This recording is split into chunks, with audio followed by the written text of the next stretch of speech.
Hello বন্ধুরা, সবাই কেমন আছো? আশা করছি সবাই ভালো আছো। ওয়েলকাম টু সঙ্গীতার দুনিয়ার রান্নাবান্নাতে।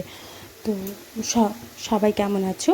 এখন তো গরম পড়ে গেছে, তার জন্য আমি খুব হালকাই রান্নার রেসিপি নিয়ে আসছি। আজকে নিয়ে এসেছি নিরামিষ দিনের একটি রেসিপি, যেটা হলো পটল পোস্ত। এটা সবারই খুব পছন্দের, আর পটলগুলো খুব কচি কচি ছিল, যার জন্য পোস্তটা খুব ভালো লেগেছিলো। তো প্রথমেই আমি পটলগুলোকে একটু খোসাটা ছাড়িয়ে মাঝে মাঝে চিড়ে নিয়েছি। পুরো ভাগ করবে না, জাস্ট একটু চিড়ে নেবে। তারপর নুন আর হলুদ দিয়ে ভালো করে তেলে ফ্রাই করে নিয়েছি। এরপর আমি একটু পোস্ত বেটে নেব। তো পোস্তটা বেটে নেব, আর এদিকে আমি কড়াইতে তেলটা গরম হয়ে গেছে, এর মধ্যে একটুখানি খুব অল্প পরিমাণে একটু জিরে দিয়ে দেবো। তো জিরে দিয়ে দিয়েছি, আর অল্প পরিমাণ ফোড়ন দিয়ে দিলাম, 5 ফোড়ন দিয়ে এরপর একটু যে পোস্তটা বেটে রেখেছিলাম, পোস্তটা আমি দিয়ে দিলাম। পোস্তটা দিয়ে ভালো করে নেড়ে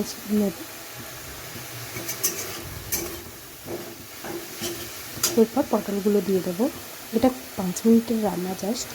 তো পটলগুলো দিয়ে একটু ভালো করে কষিয়ে নেব। পরিমাণ মতো নুন দিয়ে দেবো, আর লঙ্কাটা আমি পরে দেব, জল দেওয়ার পর। তো নুন দিয়ে ভালো করে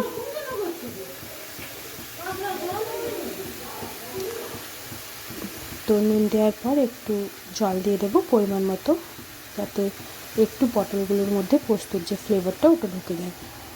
তো দিয়ে একটু ফুটতে টাইম দেবো, ওই 5 থেকে 7 মিনিট মতো ফুটতে টাইম দেবো। তো এখানে ঢাকা দেওয়ার কোনো ব্যাপার নেই।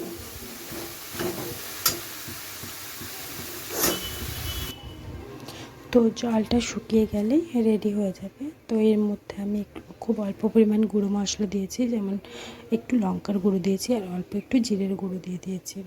দিয়ে শুকনো হয়ে গেছে। আর একটা টমেটো এমনি ওপর থেকে দিয়ে দিয়েছিলাম, যেটা সেদ্ধ হয়নি। তো খুব অল্প পরিমাণ জল দিয়ে দেবো, যাতে টমেটোটা সেদ্ধ হয়ে যায়।